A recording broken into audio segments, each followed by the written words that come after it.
এক বন্ধু আরেক বন্ধুকে জিজ্ঞেস করলো, বন্ধু তুই কি আমাকে একটু সাহায্য করতে পারবি?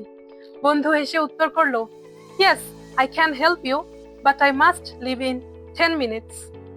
এই ছোট্ট কথোপকথনেই লুকিয়ে আছে ইংরেজি গ্রামারের একটি বড় রহস্য। সেটি হলো মডাল ভার্বস।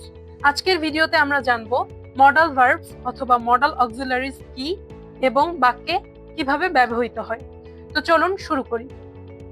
আমরা অনেকেই ধারণা করি মডাল ভার্বস অনেকগুলো এবং এগুলো শেখা অনেক কঠিন। অক্সফোর্ড এবং ক্যামব্রিজ গ্রামার অনুযায়ী 13টি মডাল ভার্বস শেখাই যথেষ্ট। 13টি মডাল ভার্বস এর মধ্যে 9টি হচ্ছে পিওর মডালস আর 4টি হচ্ছে সেমি মডালস। পিওর মডালস 9টি হলো can, could, shall, should, will, would, may, might, must. এবং সেমি মডালস 4টি হলো ought to, need to, dare to, used to। তো চলুন দেখি এই 13টি মডালস এর ব্যবহার কিভাবে এগুলো বাক্যে ব্যবহৃত হয়। প্রথমেই শুরু করি ক্যান দিয়ে। ক্যান দ্বারা আমরা জানি অ্যাবিলিটি বোঝায়, অর্থাৎ সক্ষমতা। I can speak in English, আমি ইংরেজিতে কথা বলতে পারি, আমার ইংরেজিতে কথা বলার সক্ষমতা প্রকাশ পাচ্ছে। অথবা আই ক্যান ড্রাইভ আ কার, আমি একটি গাড়ি চালাতে পারি, এখানেও কিন্তু আমার একটা সক্ষমতা প্রকাশ পাচ্ছে। এবার আসি কুড। কুড দ্বারাও সক্ষমতা প্রকাশ করে, তবে এটা অতীতের সক্ষমতা, অর্থাৎ past ability. I could speak in English, আমি ইংরেজিতে কথা বলতে পারতাম, অর্থাৎ অতীতে পারতাম, আমার অতীতের সক্ষমতার কথা প্রকাশ করছে। এবার আসি মে। মে দ্বারা সম্ভাবনা অথবা অনুমতি প্রকাশ পায়, যেমন ইট মে রেইন টুডে, আজকে বৃষ্টি হতে পারে। যদি অনুমতি প্রকাশ করে সেক্ষেত্রে may I come in sir, এখানে কিন্তু অনুমতি প্রকাশ পাচ্ছে। এবার আসি মাইট।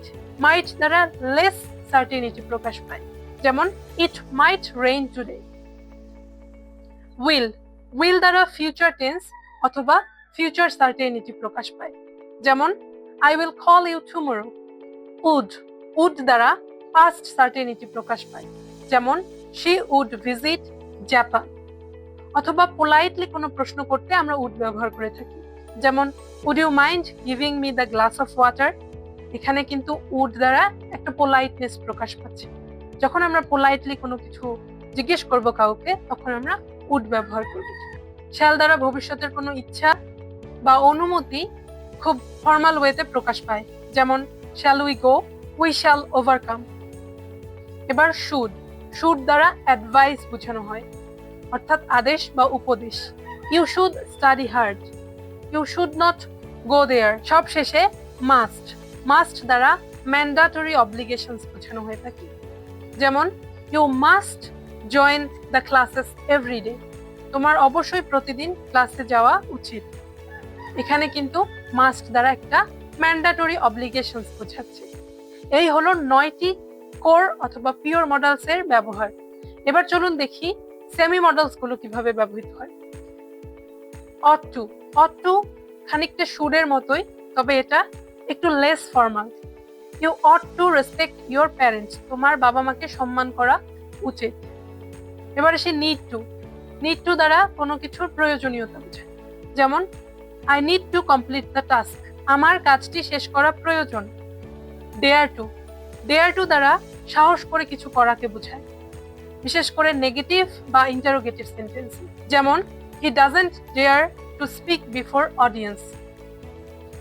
এবার আসি ইউজ টু। ইউজ টু দ্বারা অতীতের অভ্যস্ততা বোঝায়। I use to watch movies on Friday, এই যে এটা আমার অতীতের একটা অভ্যস্ততা প্রকাশ করছে। তো এই হলো 4টি সেমি মডেলস। আশা করি আজকের ভিডিও দেখে আপনারা 13টি মডেলস সম্পর্কে একটা গোছানো ধারণা পেয়েছেন। এরকম আরো নানান ধরনের গ্রামার টিপস পেতে লিঙ্গুইস্টিক নেক্সাস 360 চ্যানেলকে সাবস্ক্রাইব করে সঙ্গেই থাকুন। দেখা হচ্ছে পরবর্তী ভিডিওতে। Till then, keep learning, keep shining, stay with Linguistic Nexus 360।